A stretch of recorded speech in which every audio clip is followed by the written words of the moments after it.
Hi, I'm Azreen, and today I'll be sharing with you a little bit on life lesson. You're probably thinking, you're not even 30-year-old, what do you know about life? Well, you're right, I don't know much. But I know one thing for sure, life sucks. Not really.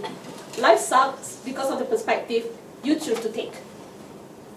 So, I'm sure when you are faced with a challenge, some thoughts that will cross your mind is things like, I can't do this is impossible, this thing is not going to turn out right. And if you've done that before, I don't blame you. Because the human mind tends to favor negativity than positivity. And so, now that you are aware of this, I would like to invite you to perhaps be more conscious about your thinking and reframe your thoughts when you catch yourself being negative. Because at the end of the day, perspective matters. The year was 2009 when I found myself uprooted from my hometown. I grew up in an industrial estate in Malaysia called Pasir Gudang, Johor. If you are familiar with Punggol, you know that across there's a refinery. So where I stayed was actually that area. So from my house, I could walk to a refinery, there's a lot of factories around, and there's even a palm tree plantation there. So imagine the amount of adjusting I had to do when I found myself in a vibrant city like Singapore. You may be wondering, why did you move back to Singapore? Well, it's my birth country, and my mom was a Singaporean. And my parents just had a divorce. And this particular situation really scarred me for life. As a 14-year-old, I'm sure you had a best friend who's probably still in contact with you right now. But for me, the idea of best friend turned into my biggest nightmare.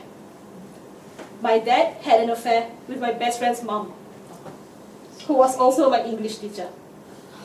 So this really changed my perspective on life. I became bitter, and I thought, no matter what you do with life, it's just unfair and you can't win the game.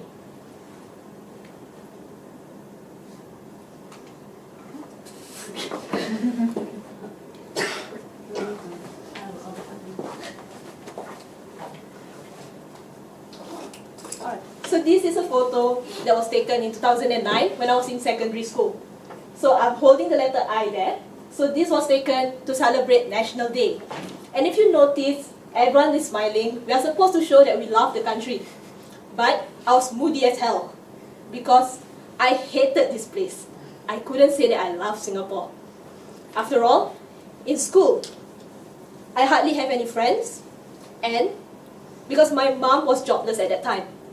And a $5 is what I will use as a measurement whether my day was going right or super bad.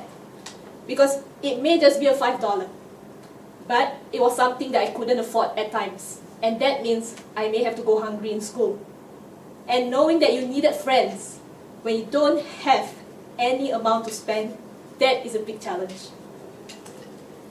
And in school, my results were terrible. I remember a time, it was during science lesson. We were doing physics when the teacher called my name.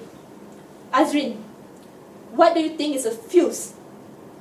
And I felt happy because I thought, finally my time to shine, right? Because I knew the answer. I read the notes. So confidently I told her, it's an insulting capsule. Insulting. So the teacher just looked at me with a super angry expression. Her face was flush red.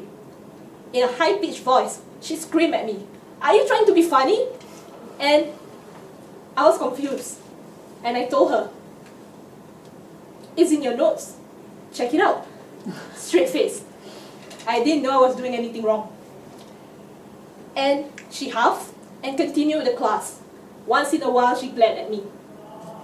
And at that moment, I was confused until one of my friends told me, "Hey Azreen, it's supposed to be insulating, not insulting." That little typo probably made the teacher feel as if I insulted her. So, at that time, English language was a challenge for me, and I didn't really understand these two words. It may seem simple for us now, but it just didn't make sense to me. So, with all the knowledge problems and also the language issues that I had, studying in Singapore was tough. I thought it's a miracle that I made it to secondary 4. And what happened was that I really didn't know how I got there. Perhaps it's luck. And one day, I took the prelims examination and I failed spectacularly. So when that happened, I had this realization. If I'm not going to get my O-levels right, perhaps I'm never going to make it in Singapore. Because it's such a paper chase in Singapore, it is impossible. So at that time, I thought, I'm doing something wrong. And so I realized I was at my lowest ever. And I have this realization that I need to change my perspective, because perspective matters. And at my lowest, I realized, when you're down, the only way you can go is up.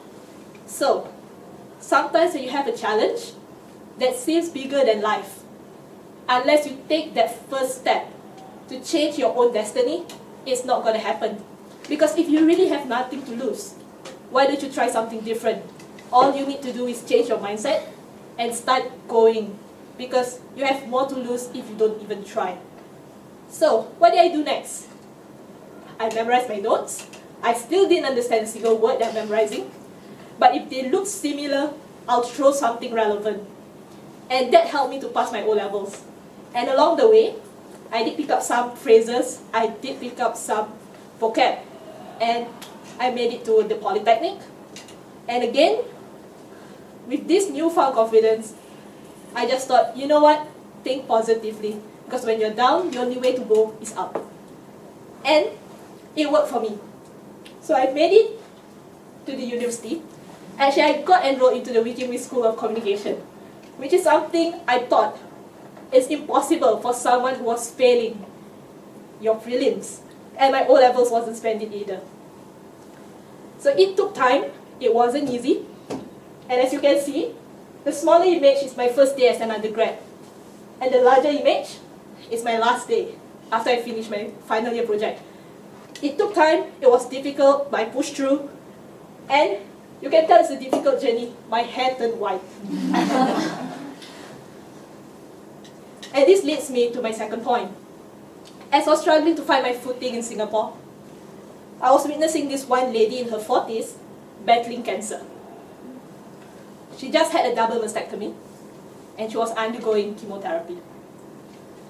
While she is undergoing chemotherapy, she was also looking after a 14-year-old and a 16-year-old at home. Being a divorcee, she just went for her chemo treatment alone, taking public transport, and there was hardly any support for her. But never once did this lady complain.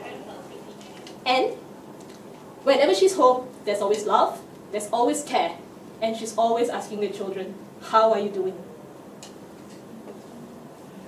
This lady is my mom. So she's actually the third from the right. So this image was actually taken while she was still undergoing chemotherapy. And one thing that struck me was, if I am in her position, I wouldn't be going out with my friends, having, come on, fashion show. I would think I'll probably be in a room feeling sorry for myself. And given that we're having financial issues and we barely have enough, I thought she was doing something really weird and I couldn't understand it. So one day, I felt the need to actually confront her. So I went to her and asked, Mom, life is so terrible, we don't have money, we don't have enough to eat, and you're so happy. I don't get it. Are you crazy? Because I'm that exasperated about our own situation. And that was when she told me, life is what you make it out to be.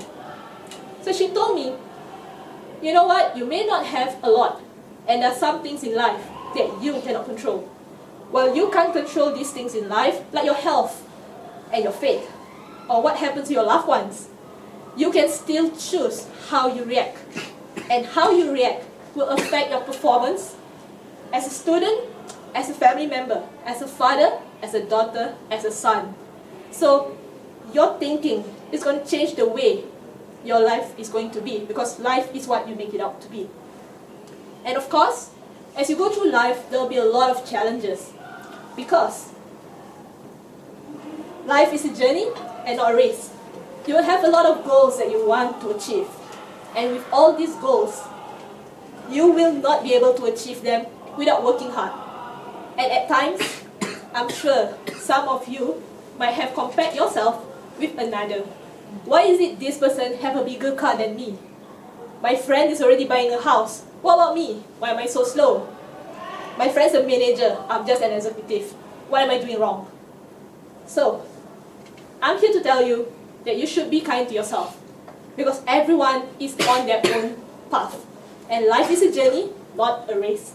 So keep on track and be kind to yourself as you work to reach your goals. Just last week, I was working on a lot of assignments. I think it was about 7 assignments that I had to submit within 1 week. And I found myself thinking, hey, why do I put myself to such a torture? Why do I choose this master's program? And at that moment, I know I was doing something wrong, because ever since I graduated from the weekly school, I wanted to come back. It was something I wanted to do. So why am I questioning it? Because I am living my own dream, right? So what I'm telling you here now is, you have to be kind to yourself. There are times you get tired. So do reward yourself, not just for successes, but for the milestone. For the fact that you're trying, and for the fact you are not giving up. Because life is a journey, not a race. And so, when I was feeling overwhelmed, I took myself out of the situation for a while. And I did one of the things that probably you may think is irrational. I attended a concert. It's actually One Republic. So it happened last Tuesday, last week. And it took time away from doing assignments, doing what I'm supposed to do. But it rejuvenated me. And it also reminded me why I'm working so hard. Because I wanted a better life so that I can do what I like. And since life is a journey, not a race, why rush, right? Enjoy it while you live your life to the fullest. Make yourself happy and reward yourself. And just so happened, I was looking at a ticket that I had at my study. It's actually a ticket from 10 years ago. And it's also One Republic. And it's 10 years ago, but what I'm trying to say is, this is not a story that I just put together because it works. It is something that I've been doing, because it keeps me going. Alright, so you may say, you can say all these things because luck happened to be on your side. But let me convince you, it is not about luck. Thomas Edison was told from he was young that he couldn't learn anything. And when he started working, people said that he was too slow. But had he not have a good way of thinking, if his perspective was not positive, he would have given up. But instead, because he knew perspective matters, he actually didn't think that way, right? That he know he's not a failure. So he went on to design more than 1,000 light bulbs until he found the one that actually works. And that cemented his reputation as a light bulb's inventor. So, if there's anything I want you to take away from today's talk, it's the 3 points. The first one is, when you're down, the only way to go is up. You wouldn't know what you're missing out if you don't change your mindset and step out of your comfort zone and try something new. And 2, your life may seem out of control, but you can take that control back. Because life is actually what you make it out to be. And lastly, life is a journey, not a race. So enjoy it. There will be struggles, there will be challenges along the way. But if you keep a positive mindset, it is possible. It takes time, but at least you know you live your life to the fullest. And to end, I'll leave you with a quote by Oprah Winfrey: where there is no struggle, there's no strength. Thank you.